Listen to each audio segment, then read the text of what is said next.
Bom dia, turma. Hoje a gente vai fazer uma revisão sobre o conteúdo do primeiro bimestre que vimos em sala. Então, isso é uma forma para ajudar vocês a relembrar o conteúdo em que foi trabalhado em sala de aula. Então, primeiro a gente nós vimos em sala de aula sobre a importância da percepção na filosofia. A filosofia ela trabalha muito com a percepção da realidade.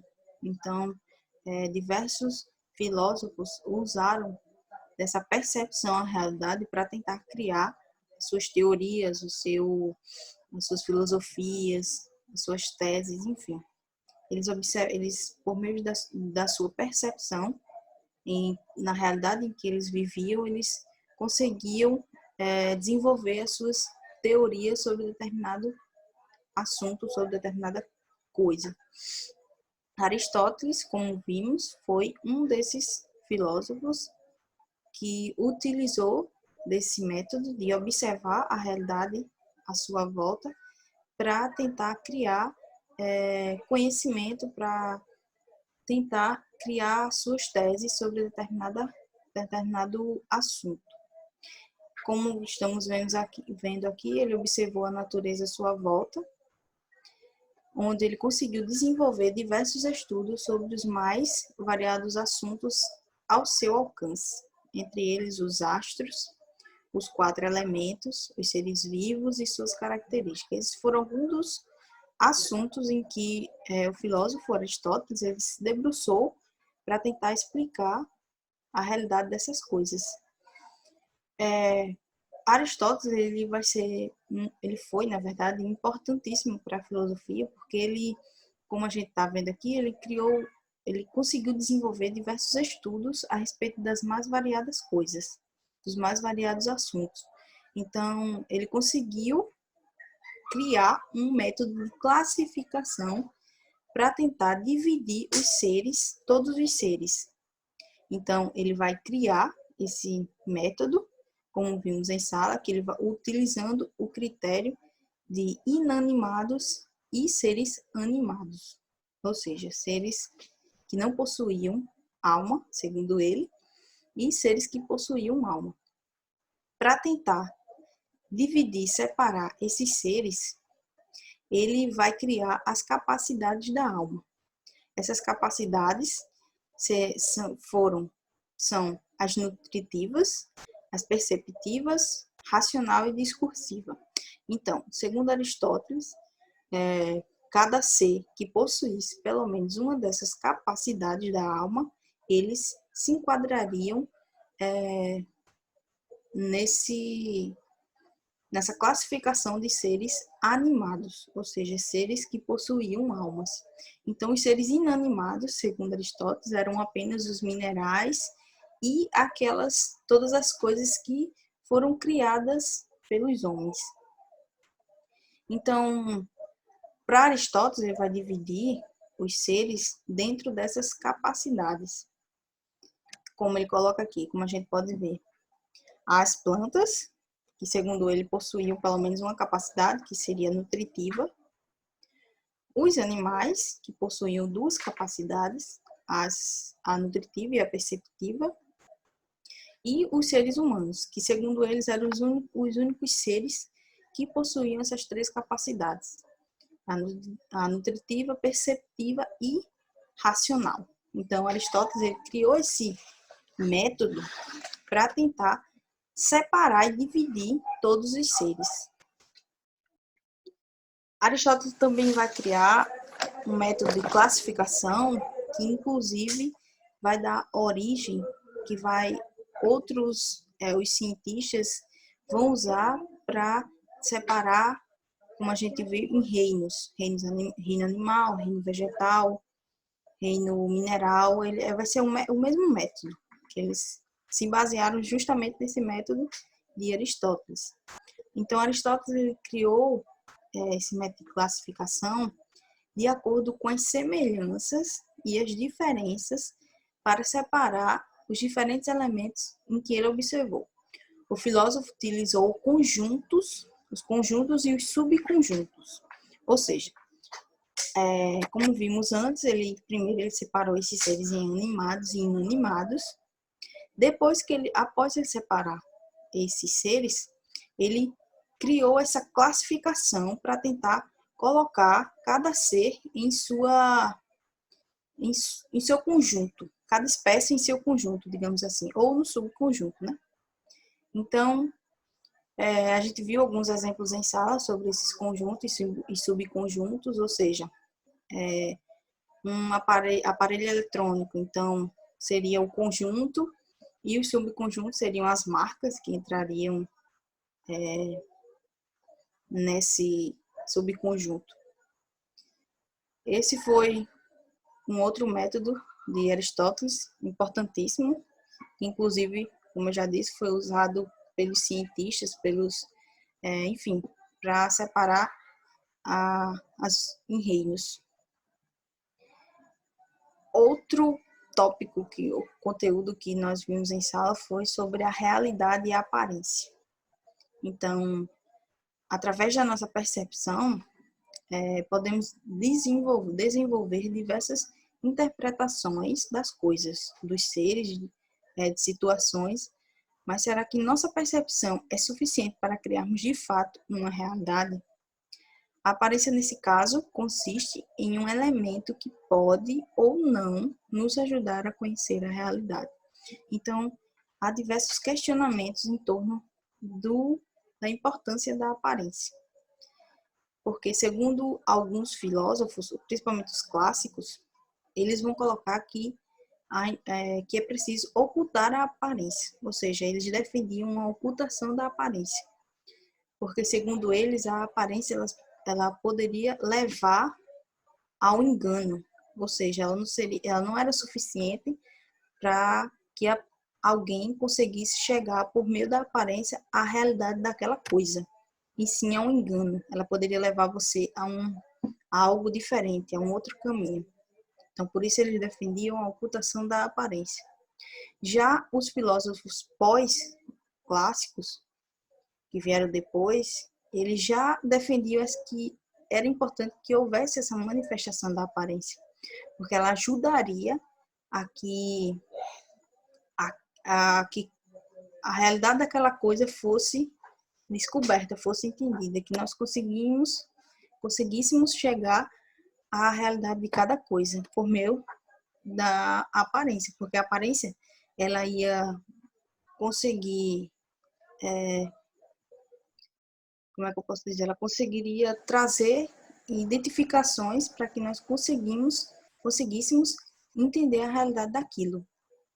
Então, ela era importante sim para entendermos a realidade de cada coisa. Claro que sempre buscando outras formas de tentar conhecer a realidade, não somente utilizando a aparência. Ela é apenas um caminho que poderia nos ajudar a entender a realidade de cada coisa. Não era um único método. Daí vem mais um tópico, que seria a aparência e engano. Ou seja, será que tudo é como parece? Também vimos isso em sala, que muitas vezes a aparência ela pode levar ao engano se nós não buscamos outras formas de tentar entender aquilo.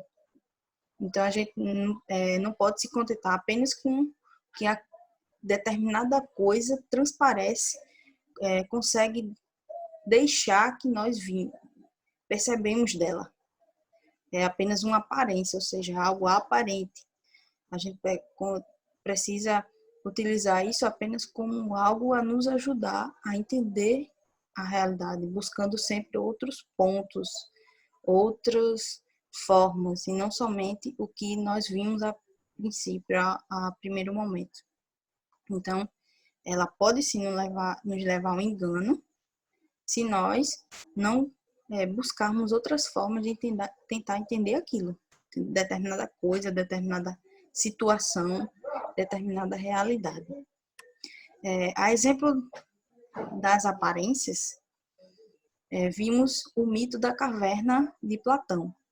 Então, vocês viram que os prisioneiros, existiam alguns prisioneiros que viviam desde sempre em uma caverna acorrentada, então ele não conhecia uma outra realidade senão aquela que eles viam dentro da caverna, as sombras que passavam dentro da caverna. Então, para eles, eles achavam que aquilo era a realidade deles. Aquilo era a única e possível realidade que poderia existir. Quando um desses prisioneiros consegue fugir, se soltar e vai para fora da caverna e consegue enxergar que existe um mundo lá fora, ele vê que aquilo que ele vivia era apenas uma aparência e não a realidade de fato. Então, esse mito da caverna, na verdade, é uma metáfora para que a gente consiga entender de que os prisioneiros seriam os seres vivos, em geral, as pessoas. A caverna seriam as aparências. O mundo lá fora, quando o prisioneiro sai da caverna e enxerga o mundo lá fora, esse mundo lá fora seria o conhecimento. E esse prisioneiro que volta para a caverna e tenta contar para os outros prisioneiros que ele tinha visto lá fora, que era de fato a realidade, não aquilo, a aparência, seria o papel do filósofo na sociedade, que é tentar trazer o conhecimento para aquelas pessoas que vivem apenas com a aparência e não buscam de fato o conhecimento. Então, na verdade, esse mito da caverna é uma metáfora para que a gente consiga entender isso, para que a gente consiga entender que a gente precisa buscar sempre o conhecimento e não viva apenas do que aquilo aparenta para nós. É preciso buscar ir além, é preciso se desprender disso e tentar buscar um conhecimento além do que é aparente para nós. Outro tópico que nós vimos também nesse primeiro bimestre foi sobre a imaginação. Imaginar e conhecer. Então, o ponto principal aí é se a imaginação ela ajudaria de fato a formar um conhecimento. Ou seja,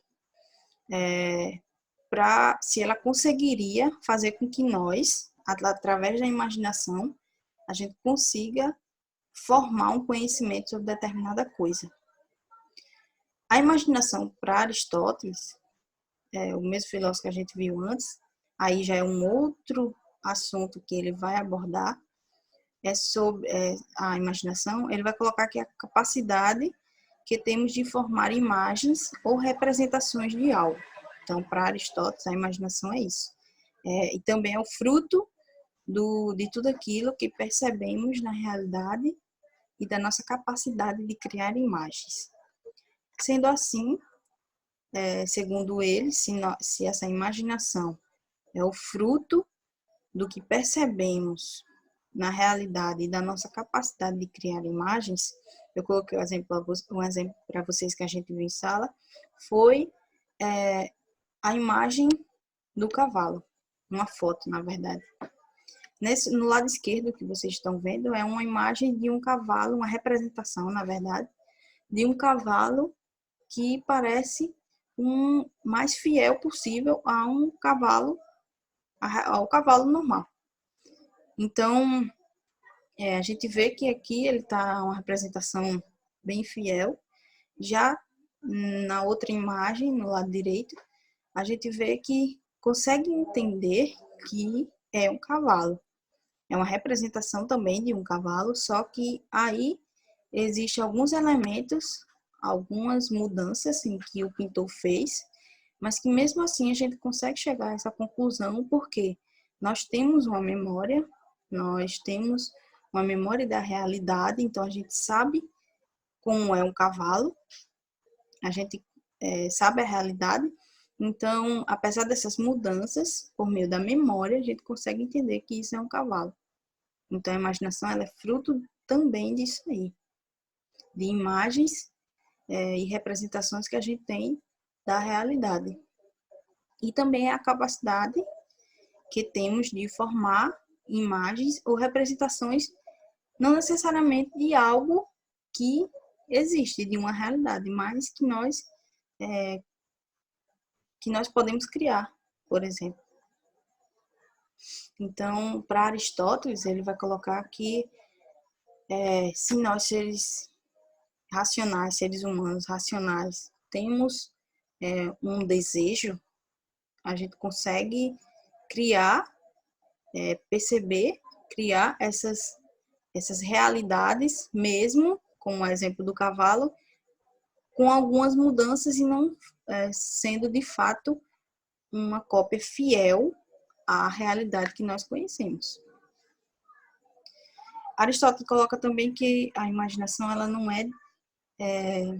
não há uma necessidade de representar de fato aquilo que existe da mesma forma que existe. Ela não tem ela não precisa fazer isso. Então, a imaginação para ele coloca que não é necessário que ela faça isso.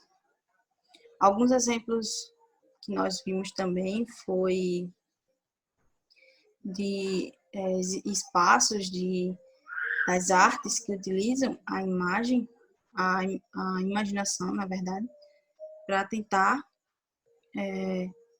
criar as suas... Deixa eu ver um exemplo aqui para vocês. Então, foi a literatura, a poesia, o cinema, o teatro. Então, foram exemplos de artes que usou da imaginação para criar um conhecimento. Então, necessariamente não foi algo de fato real, uma realidade, mas ele utilizou da imaginação, eles utilizam, na verdade, da imaginação para criar um conhecimento. Então, por isso que ele coloca que a imaginação não há essa necessidade de replicar, de fato, a realidade, digamos assim. Um outro ponto que nós vimos foi sobre os modos de existir, sobre o existencialismo de Jean-Paul Sartre. Jean-Paul Sartre foi um filósofo do século XX que se dedicou a estudar sobre o existencialismo, ou seja, o modo de existir das coisas e das pessoas.